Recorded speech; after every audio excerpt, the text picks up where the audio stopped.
24 movie side channel நண்பர்கள் அனைவருக்கும் வணக்கம். இன்னைக்கு நம்ம பார்க்க போறது நாலாம் முரா அப்படிங்கிற சூப்பரான ஒரு மலையாள படத்தை பத்தி தான் பார்க்க போறோம். இந்த படம் 2022 வந்திருக்கு. இந்த படத்தோட கதை என்னன்னா, ஊர்ல ஒரு பொண்ணு கொலை செய்யப்படுறாங்க. ஆனா போலீஸ் ஹீரோ மேலதான் சந்தேகப்படுறாங்க. இப்ப போலீஸும் ஹீரோ கிட்ட விசாரிக்கும் போது அவரும் ஒவ்வொரு விஷயமா சொல்ல ஆரம்பிக்கிறாரு. அப்படி சொல்லும் போது ஒவ்வொரு உண்மையா வெளியே வருது. உண்மையிலே ஹீரோ தான் அந்த பொண்ணை கொலை பண்ணாரா, அப்படி கொலை பண்ணிட்டு யாருக்கும் தெரியாம மறைச்சிருக்காரா, இல்ல அந்த பொண்ணை கொண்டது வேற ஆளா, போலீஸ் உண்மையான கொலையாளியை கண்டுபிடிச்சாங்களா இல்லையா, கடைசி வரைக்கும் செம்ம இன்ட்ரெஸ்டா கொண்டு போயிருப்பாங்க. இப்ப நம்ம படத்துக்குள்ள போவோம். ஸ்டார்டிங் சீனே நம்ம ஹீரோவை காமிக்கிறாங்க. நம்ம ஹீரோவை பொறுத்த வரைக்கும் துபாயில வேலை பார்த்துட்டு 2 வருஷம் கழிச்சு இப்பதான் வந்து இறங்குறாரு. வீட்டுக்கு ஏதாவது வாங்கிட்டு போலாம் மாதிரி பர்ச்சேஸ் பண்ணிக்கிட்டு இருக்காரு. அந்த டைம்ல ஹீரோட அம்மாவும் கால் பண்ணி வந்துட்டியான்னு மாதிரி கேக்குறாங்க. வந்துட்டேமா, இன்னும் கொஞ்ச நேரத்துல வீட்டுக்கு வந்துடுன்னு மாதிரி இவரும் சொல்றாரு. டேய், உனக்காக உன்னோட ஃப்ரெண்ட்ஸ் எல்லாம் வெயிட் பண்ணிட்டு இருக்காங்கன்னு மாதிரி ஃப்ரெண்டு கிட்ட போய் போனை கொடுக்குறாங்க. என்ன தலைவா, சரக்கெல்லாம் வாங்கிட்டு வந்துட்டான்னு மாதிரி கேட்கும்போது எல்லாம் ரெடியா இருக்குன்னு மாதிரி ஹீரோவும் சொல்றாரு. நம்ம ஹீரோவை பொறுத்த வரைக்கும் இன்னும் கல்யாணம் ஆகல. இவரும் பொருள்லாம் வாங்கிட்டு இருக்கும்போது சில பொம்மையெல்லாம் வாங்குறாரு. என்ன காரணம்னு தெரியல. இப்ப அந்த இடத்துக்கு போன் பேசிக்கிட்டே ஒருத்தர் வராரு. இவரோட பேர் அச்சாயா அப்படிங்கிறது. என்னாச்சு, அந்த பக்கம் ரோடெல்லாம் சரியில்லையான்னு மாதிரி பேசிட்டு இருக்காரு. இவர் பேசுறது ஹீரோவோட ஏரியா மாதிரி இருக்கு போல. சார், இப்ப அந்த பக்கம் ரோடு பாலமெல்லாம் போட்டு நல்லா இருக்கு, நீங்க அந்த வழியாவே போலாம் மாதிரி ஹீரோவும் சொல்றாரு. ஓ, சரி பண்ணிட்டாங்களா, அப்படின்னா 1 லிட்டர் பெட்ரோல் மிச்சம் மாதிரி பேசிட்டு இருக்கும்போது நீங்க எங்க போறீங்க மாதிரி இவரும் கேக்குறாரு. சார், நானும் அந்த ஏரியா தான், அங்கதான் நானும் போக போறேன் மாதிரி ஹீரோவும் சொல்றாரு. ஓ அப்படியா, நானே உங்களை டிராப் பண்றேன் மாதிரி அச்சாயாவும் சொல்றாரு. சார் பரவாயில்ல, நான் பாத்துக்கிறேன், நீங்க கிளம்புங்கன்னு மாதிரி ஹீரோவும் சொல்லும்போது அட வாங்கன்னு இவரும் கூப்பிடுறாரு. இப்ப ஹீரோவும் சரின்னு ஏத்துக்கிறாரு. இப்ப அச்சாயாவோட ஃப்ரெண்ட்ஸ் எல்லாம் வந்திருக்காங்க. காருக்குள்ள ஒரு கண்ணாடி போட்ட நபர் உட்காந்துருக்காரு. ஹீரோவும் உள்ள வந்து உட்காரும் போது பக்கத்துல இன்னொரு நபரும் வராரு. இப்ப ஹீரோட பேரை சொல்லி கொஞ்சம் தள்ளி உட்காருங்க மாதிரி சொல்லிட்டு காருக்குள்ள ஏறிக்கிறாரு. இப்ப போய்கிட்டே இருக்கும்போது ஹீரோவும் டக்குன்னு யோசிக்கிறாரு. எப்படி நம்ம பேர் இவங்களுக்கு தெரியும், ஏதோ தப்பா இருக்குன்னு மாதிரி நினைச்சு வண்டியை நிப்பாட்ட சொல்றாரு. அதெல்லாம் நிப்பாட்ட முடியாது, அமைதியா வாயை மூடிட்டுவான்னு மாதிரி சொல்றாங்க. நீங்க எல்லாம் யாரு, நான் போலீஸ்க்கு கால் பண்ண போற மாதிரி சொல்லும்போது நாங்களே போலீஸ் தான், ஒரு கேஸ் விஷயமா உன்னை விசாரிக்கத்தான் கூட்டு போயிட்டு இருக்க மாதிரி ஐடி கார்டெல்லாம் காமிக்கிறாங்க. அடுத்த சீன்ல ஒரு பையனை காமிக்கிறாங்க. அவன் பைக்ல போயிட்டு இருக்கும்போது பின்னாடியே 2 பேர் ஃபாலோ பண்ணிட்டு வராங்க. இப்ப இவனை வழிமறிச்சு அந்த 2 பேர் இவனை போட்டு பயங்கரமா அடிக்கிறாங்க. அந்த நேரத்துல போலீஸ் வரதா பார்த்து இந்த 2 பசங்களும் அங்கிருந்து ஓடுறாங்க. அடுத்த சீன்ல இந்த 3 பசங்களையும் கூப்பிட்டு போய் போலீஸ் ஸ்டேஷன்ல விசாரிக்கிறாங்க. இந்த விஷயத்த இவரும் அச்சயாவுக்கு கால் பண்ணி சொல்லும்போது இப்போதைக்கு அந்த பசங்களை விட்டுருங்க, பின்னாடி பாத்துக்கலாம் மாதிரி இவரும் சொல்றாரு. இப்ப இந்த போலீஸும் இந்த மாதிரி எல்லாம் சண்டை போடக்கூடாதுன்னு அந்த பசங்களை வான் பண்ணி அனுப்பிச்சு விடுறாரு. இப்ப இந்த 4 போலீஸும் ஊருக்கு ஒதுக்குப்புறமா இருக்கிற ஒரு வீட்டுக்கு ஹீரோவை கூப்பிட்டு வராங்க. அங்க ஒரு டிரைவர் இருக்காரு. எல்லாமே ஓகேன்னு மாதிரி சொல்லும் போது இந்த 4 பேரும் ஹீரோவை உள்ள கூப்பிட்டு போறாங்க. இப்ப ஹீரோவும் என்ன சொல்றாருன்னா, என் மேல ஏதாவது தப்பு இருந்தா ஸ்டேஷனுக்கு கூப்பிட்டு போங்க, அதை விட்டுட்டு ஏன் இங்க கூப்பிட்டு வந்தீங்கன்னு மாதிரி கேக்குறாரு. இப்ப அச்சாயாவும் என்ன கேக்குறாருன்னா, நீ இந்த 2 வருஷமா தானே துபாய்க்கு போயிட்டு வந்திருக்க, நீ ஊர்ல இருக்கும்போது ஏதாவது தப்பு பண்ணியா, இல்ல அந்த தப்புக்கு உடந்தே அறிஞ்சான்னு மாதிரி கேட்கும்போது ஹீரோவும் கொஞ்சம் யோசிக்கிறாரு. ஆமா சார், என் மேல ஒரு கேஸ் இருக்கு. ஒரு நாள் வேலைக்கு போயிட்டு ஜீப்ல வந்துட்டு இருக்கும்போது 2 பேர் ஸ்பீடா வந்து என் ஜீப்ல மோதி கீழே விழுந்துட்டாங்க. அப்ப என்ன பண்றதுன்னு எனக்கு தெரியல, வண்டியை நிறுத்தாம அப்படியே போயிட்டேன்னு போது, அப்படின்னா அதை பத்தி எங்களுக்கு ஏன் தெரிய வரல, நீ போலீஸை ஏமாத்திட்டியான்னு மாதிரி கேட்கும்போது இல்ல சார், அதுக்கப்புறம் தான் ஒரு விஷயம் நடந்துச்சுன்னு மாதிரி அதை பத்தி சொல்ல ஆரம்பிக்கிறாரு. அந்த ஆக்சிடென்ட்க்கு அப்புறம் ஹீரோவும் நார்மலான வாழ்க்கை தான் வாழ்ந்துட்டு இருப்பாரு. ஹீரோவுக்கு தெரிஞ்சவர் ஒருத்தருக்கு அடிபட்டு இருக்கும். அவரை பாக்குறதுக்காக இவரும் கவர்மெண்ட் ஹாஸ்பிட்டலுக்கு வரும்போது ஒரு புருஷனும் பொண்டாட்டியும் சண்டை போட்டுட்டு இருக்காங்க. அவரும் சத்தம் போட்டுட்டு கிளம்பி போகும்போது நம்ம ஹீரோவும் அந்த மனைவியை பாக்குறாரு. பார்த்தா இந்த பொண்ணை எங்கேயோ பாத்திருக்கேன்னு மாதிரி யோசிக்கும் போது நம்ம ஹீரோவும் இவங்களும் ஒரே ஸ்கூல்ல தான் படிச்சிருப்பாங்க. இந்த பொண்ணோட பேர் மினி அப்படிங்கிறது. மினி, என்ன ஞாபகம் இருக்கான்னு கேட்கும்போது உன்னை எனக்கு நல்லா ஞாபகம் இருக்குன்னு மாதிரி இவங்களும் சொல்றாங்க. சரி, இங்க என்ன பண்ணிக்கிட்டீங்கன்னு கேட்கும்போது என் தம்பிக்கு ஆக்சிடென்ட் ஆயிடுச்சு, என் தம்பியும் அவனோட ஃப்ரெண்டும் பைக்ல போய்கிட்டு இருக்கும்போது முன்னாடி ஒரு ஜீப் காரை வந்து மோதிட்டு நிக்காம போயிட்டான், என் தம்பியை பாத்துக்கத்தான் இங்க வந்திருக்கேன்னு மாதிரி இவங்களும் சொல்றாங்க. சரி, உன்னை திட்டிட்டு போனார்ல, அவர் யாருன்னு கேட்கும்போது அவர் தான் என்னோட வீட்டுக்காரர், என் தம்பிக்காக ஏற்கனவே நிறைய செலவு பண்ணிட்டாரு, இதுக்கப்புறம் பணம் எதுவும் தரமாட்டேன்னு மாதிரி சத்தம் போட்டு போறாரு. இன்சூரன்ஸ் பணம் வரும்னு பார்த்தா அதுவும் வரமாட்டேன்னு மாதிரி சொல்றாங்க. ஏன் இன்சூரன்ஸ் பணம் வரலன்னு மாதிரி கேட்கும்போது அந்த ஜீப் இடிச்சுதான் இவனுக்கு ஆக்சிடென்ட் ஆச்சுன்னு கன்ஃபார்ம் ஆனதான் இன்சூரன்ஸ் கம்பெனி பணம் கொடுப்பாங்க. அன்னைக்கு நைட் நேரம் யார் இடிச்சாங்கன்னு தெரியல, அதே மாதிரி அந்த ஜீப் காரனும் நிக்காம போயிட்டான். இப்ப என் தம்பியும் படுக்கை ஆயிட்டான்னு மாதிரி சொல்லும் போது ஹீரோவும் ஒரு மாதிரி ஆயிடுறாரு. அந்த விஷயத்த இவரும் யோசிச்சு பாக்குறாரு. ஹீரோவை பொறுத்த வரைக்கும் எந்த தப்பும் பண்ணிருக்க மாட்டாரு, அவர் கரெக்டா தான் போயிருப்பாரு. அந்த பசங்க தான் வேகமா வந்து ஜீப்ல மோதி இருப்பாங்க. இவரும் என்ன பண்றதுன்னு தெரியாம ஜீப் எடுத்துட்டு கிளம்பி போயிருப்பாரு. சே, தப்பு பண்ணிட்டோம், அந்த பசங்களை அப்பவே காப்பாத்த ட்ரை பண்ணிக்கலாம் மாதிரி ஹீரோவும் யோசிக்கிறாரு. இப்ப இவரும் என்ன சொல்றாருன்னா, நீ கவலைப்படாத, எனக்கு தெரிஞ்ச ஒரு வக்கீல் இருக்காரு, அவர்கிட்ட இத பத்தி பேசி பாக்குறேன்னு மாதிரி இவங்களோட போன் நம்பரை கேட்டு வாங்கிக்கிறாரு. அடுத்து 2-3 நாள் கழிச்சு ஹீரோவும் மினிய பார்த்து பேசுறாரு. இந்த மாதிரி அன்னைக்கு ஜீப்ல வந்தது நான் தான், நான் சரியான பாதையில தான் போயிட்டு இருந்தேன், உன் தம்பி தான் வேகமா வந்து ஜீப்ல மோதிட்டான். அந்த நேரத்துல ஒன்னும் புரியாம ஜீப் எடுத்துட்டு கிளம்பி போயிட்டேன். நான் வக்கீல் கிட்ட பேசிட்டேன், உனக்கு கிடைக்க வேண்டிய பணம் கண்டிப்பா கிடைக்கும், போலீஸ்கிட்டையும் இதை பத்தி பேசிக்கிறேன் மாதிரி சொல்லிட்டு ஹீரோவும் இங்கிருந்து கிளம்பி போறாரு. அந்த டைம்ல மினியோட வீட்டுக்காரர் அங்க வராரு. யார் அவங்கிட்ட என்ன பேசிக்கிட்டு இருக்கேன்னு மாதிரி கேட்கும்போது இவங்களும் நடந்த விஷயத்தெல்லாம் சொல்றாங்க. இப்ப இவரும் கோவமா போய் என் மச்சான் மேல ஜீப்பை வச்சு இடிச்சது நீதான மாதிரி ஹீரோவை போட்டு பயங்கரமா அடிக்கிறாரு. இப்ப மினியும் மத்த ஆட்கள் வந்து விலக்கி விட்டுட்டு இவரை இழுத்துட்டு போறாங்க. மினியும் ஹீரோ கிட்ட வந்து சாரி கேட்கறாங்க. இதுதான் சார் நடந்துச்சுன்னு மாதிரி ஹீரோவும் இந்த இடத்துல சொல்றாரு. சரி, அதுக்கப்புறம் அவன் மேல புகார் எதுவும் கொடுத்தியான்னு மாதிரி கேட்கும்போது இல்ல சார், புகார் எதுவும் கொடுக்கல, என் மேலேயும் தப்பு இருக்குல்ல, நான் வக்கீல் கிட்டையும் போலீஸ் கிட்டையும் சொல்லி அந்த இன்சூரன்ஸ் பணத்தை வாங்கி கொடுத்துட்டேன், அதுக்கப்புறம் தான் நான் துபாய்க்கு கிளம்பி போயிட்டேன் மாதிரி சொல்லும்போது இந்த மாதிரி போலீஸ் கேஸானா உனக்கு பாஸ்போர்ட் கொடுக்க மாட்டாங்களே, அப்படி இருக்கும்போது நீ எப்படி வெளிநாடு போனேன்னு மாதிரி அச்சயாவும் இந்த இடத்துல கேட்கறாரு. இல்ல சார், நான் வக்கீல் கிட்ட பேசினேன், நீ இப்ப போறதுல எந்த பிரச்சனையும் கிடையாது, ஆனா நீ தான் ஆக்சிடென்ட் பண்ணிருக்கன்னு போலீஸுக்கு தெரிஞ்சாலோ இல்ல யாராவது உன் மேல புகார் கொடுத்தாலோ நீ திரும்பி வரும்போது ஏர்போர்ட்லயே வச்சு உன்னை அரெஸ்ட் பண்ணுவாங்க மாதிரி சொன்னாரு. நான் தான் பரவாயில்லன்னு குடும்ப கஷ்டத்துக்காக துபாய்க்கு கிளம்பி போயிட்டேன். இப்ப அந்த கேஸ்க்காக தான் என்ன பிடிச்சிருக்கீங்களான்னு மாதிரி இவரும் கேட்கிறாரு. அந்த டைம்ல அக்ஷயாவுக்கு ஒரு கால் வருது. பார்த்தா எஸ்பி தான் கால் பண்றாங்க. என்ன ஏதாவது சொன்னானு மாதிரி இவங்களும் கேக்குறாங்க. இல்ல மேடம், பெருசா எதுவும் சொல்லல, விசாரிச்சுட்டு இருக்கோம், சீக்கிரம் உண்மையை ஒத்துக்குவான் மாதிரி சொல்லும் போது இங்க பாருங்க, அவனை இல்லீகலா தான் கஸ்டடியில எடுத்து வச்சிருக்கோம், இது எல்லாமே பெரிய பிரச்சனை தான், உன் மேல இருக்கிற நம்பிக்கையில தான் இதை ஒத்துக்கிட்டேன், 1 மணி நேரம் 2 மணி நேரம் விசாரிச்சு பாருங்க, ஒன்னும் முடியலன்னா அவனை வீட்டுக்கு அனுப்பிச்சு விட்டுருங்க, அதுக்கப்புறம் நம்ம அவனோட வீட்டுக்கே போய் நோட்டீஸ் கொடுத்து ப்ராப்பரா அரெஸ்ட் பண்ணி விசாரணை பண்ணுவ மாதிரி சொல்லும் போது சரின்னு இவரும் ஏத்துக்கிறாரு. இந்த நேரத்துல மத்த போலீஸ் எல்லாம் நாங்க விசாரிக்க வந்தது இந்த கேஸ் கிடையாது, ரொம்ப சீரியஸான விஷயம், நீ என்ன பண்ணிருக்கன்னு எங்களுக்கு தெரியும், உண்மையை ஒத்துக்காம இங்கிருந்து போக முடியாத மாதிரி சொல்றாங்க. இப்ப ஹீரோவும் கொஞ்சம் யோசிச்சுட்டு சார் எப்படி சொல்றதுன்னு தெரியல, என் வீட்டு அடமானம் வச்சு கொஞ்சம் பணம் வாங்கியிருந்தேன், பேங்க்ல இருந்து நோட்டீஸ் அனுப்பிச்சிட்டாங்க, பண பிரச்சனையும் அதிகமா இருந்ததுனால துபாயில இருந்து வரும்போது ஒரு தங்க பிஸ்கட்டை கடத்திட்டு வந்துட்டேன்னு மாதிரி சொல்றாரு. யாரா அவன் என்னென்னமோ சொல்லிட்டு இருக்கான்னு மாதிரி போலீஸும் ஹீரோவை பாக்குறாங்க. என்னது தங்க பிஸ்கட்டா, அதை எங்க வச்சிருக்கேன்னு மாதிரி கேட்கும்போது இவரும் பேங்க்ல இருந்து ஒரு பார்சல் எடுக்கிறாரு. அதுல ஒரு பொம்மை மாதிரி இருக்கு, அதுக்குள்ள மறைச்சு வச்சிருந்த தங்க பிஸ்கட்டை இவரும் எடுத்து காமிக்கிறாரு. பரவாயில்லையே, விசாரிக்க நிறைய உண்மைகள் வெளியே வருது, ஆனா நாங்க விசாரிக்க வந்ததே வேற. சரி, நீ ஊர்ல இருக்கும்போது என்ன வேலை பார்த்தேன்னு மாதிரி கேக்குறாங்க. சார், இந்த மாதிரி எலக்ட்ரிஷியன் வேலை பார்த்துட்டு இருந்தேன், சில நேரம் பிளம்பர் வேலையும் பார்ப்பேன் மாதிரி சொல்லும்போது நார்மலா ஊர்ல இருக்கும்போது என்ன மாதிரி ட்ரெஸ் போடுவேன் மாதிரி அச்சயாவும் இந்த இடத்துல கேக்குறாரு. சார், நார்மலா பேண்ட் ஷர்ட்டை தான் போடுவேன் மாதிரி சொல்லும்போது செருப்பு போடுவான்னு மாதிரி கேக்குறாங்க. ஆமா சார், செருப்பு போடுவேன் மாதிரி இவரும் சொல்ல, அப்படின்னா செருப்போட சைஸ் என்னன்னு மாதிரி கேக்குறாங்க. செருப்போட சைஸ் 9 தான் போடுவேன் மாதிரி சொல்லும்போது நீ ஊருக்கு போறதுக்கு முன்னாடி ஏதாவது வண்டி வச்சிருந்தான்னு மாதிரி கேக்குறாங்க. சார், ஊருக்கு போறதுக்கு முன்னாடி கொஞ்சம் பண பிரச்சனை இருந்துச்சு, அதனால பைக்கை வித்துட்டேன் மாதிரி இவரும் சொல்றாரு. அப்படின்னா அந்த ஜீப் யாரோடதுன்னு மாதிரி கேட்கும்போது சார், அது என்னோடது கிடையாது, என் ஃப்ரெண்டோடதுன்னு மாதிரி இவரும் சொல்றாரு. சார், எதுக்காக இதெல்லாம் கேக்குறீங்க, என்ன விஷயம் மாதிரி கேட்கும்போது இந்த மாதிரி போலீஸ் ஏதாவது ஒரு கேஸ்ல உன்னை விசாரிச்சிருக்காங்களான்னு மாதிரி கேக்குறாங்க. இப்ப ஹீரோவும் யோசிச்சு பார்த்துட்டு ஆமா சார், ஒரு தடவை விசாரிச்சிருக்காங்க, எங்க ஊர்ல சும்மானு ஒரு பொண்ணு இருந்தாங்க, அந்த பொண்ணை யாரோ கொலை பண்ணிட்டாங்க, போலீஸ் அங்க இருக்க எல்லாரையும் விசாரிக்கும் போது என்கிட்டயும் விசாரிச்சாங்கன்னு மாதிரி சொல்றாரு. சரி, அந்த சும்மா யாரு, உங்க வீட்டுக்கு பக்கத்துல இருக்காங்களா, அவங்கள நல்லா தெரியுமான்னு மாதிரி கேட்கும்போது இல்ல சார், என் வீட்டுல இருந்து 2-3 கிலோமீட்டர் தூரத்துல தான் அவங்க வீடு இருக்கு, அப்பப்ப வெளியே போகும்போது அவங்கள பாத்திருக்கேன், மத்தபடி பழக்கமெல்லாம் கிடையாது மாதிரி சொல்லும் போது சரி, அந்த கேஸ பத்தி உனக்கு என்னென்ன தெரியும், அதை மட்டும் சொல்லுன்னு மாதிரி கேக்குறாங்க.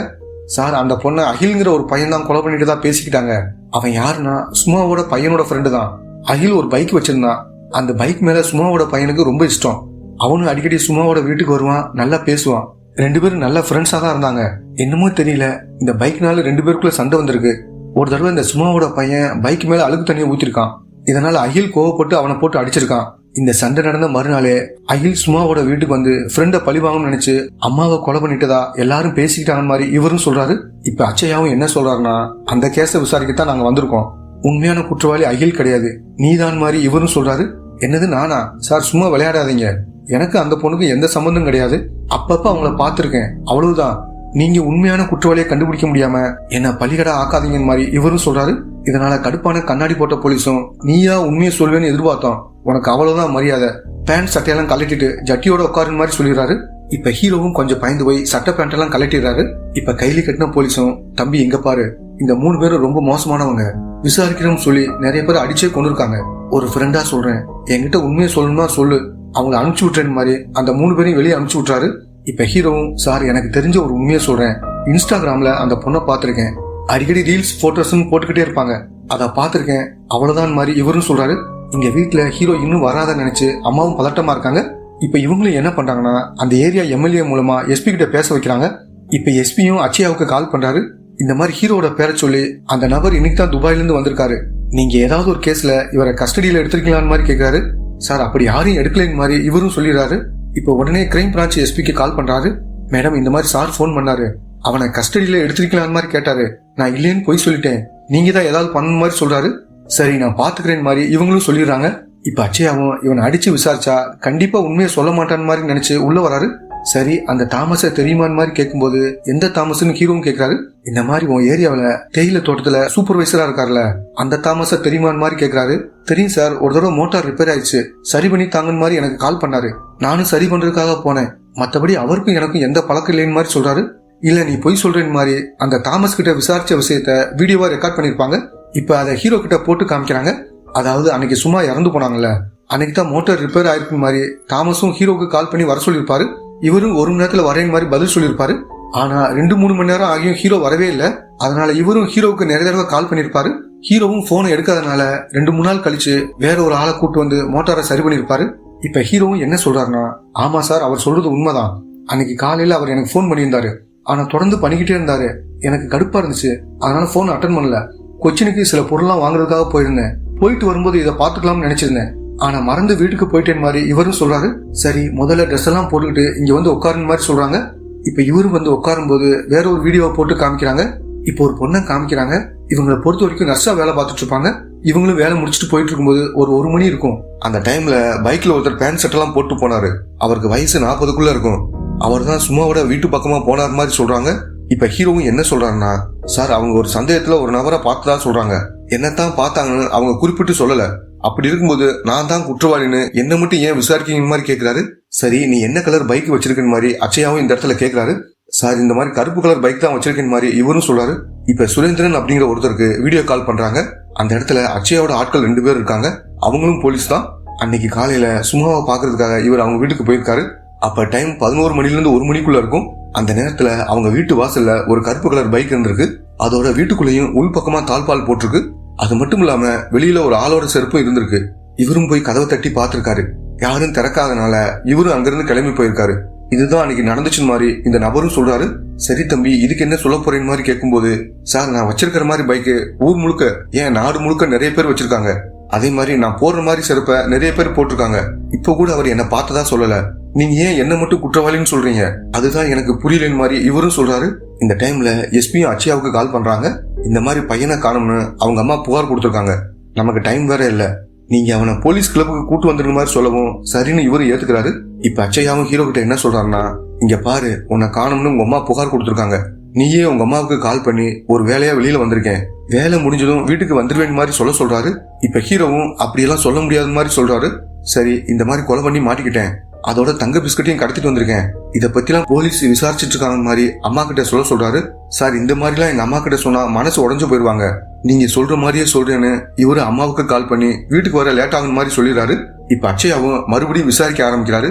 நீ போலீஸ் வாக்குமூலத்துல என்ன சொல்லிருக்கனா, அன்னைக்கு காலையில 8 மணிக்கு வீட்டுல இருந்து கிளம்பி கொச்சினுக்கு சில பொருள்லாம் வாங்குறதுக்காக போயிருக்க, அதுக்கப்புறம் 5 மணி தான் வீட்டுக்கு வந்திருக்கேன்னு போய் சொல்லிருக்க, ஆனா அன்னைக்கு உன்னோட செல்போன் சிக்னல் எங்கெல்லாம் இருந்துச்சுன்னு எல்லாத்தையும் கண்டுபிடிச்சிட்டோம், அன்னைக்கு காலையில 8 மணிக்கு கிளம்பி பக்கத்து ஊருக்கு ஒரு வேலை விஷயமா போயிருக்க, அந்த வேலையை முடிச்சுட்டு 11 மணி வாக்குல சும்மாவோட வீட்டு பக்கம் போயிருக்க, அங்க மட்டும் உன்னோட செல்போன் சிக்னல் 2 மணி நேரம் காமிக்குது, 11 மணிக்கு வந்த நீ 1 மணிக்கு அப்புறம் தான் அங்கிருந்து கிளம்பி கொச்சினுக்கு போயிருக்க, அதுக்கப்புறம் தான் வேலையெல்லாம் முடிச்சுட்டு ஊருக்கு வந்திருக்கன்னு மாதிரி சொல்றாங்க.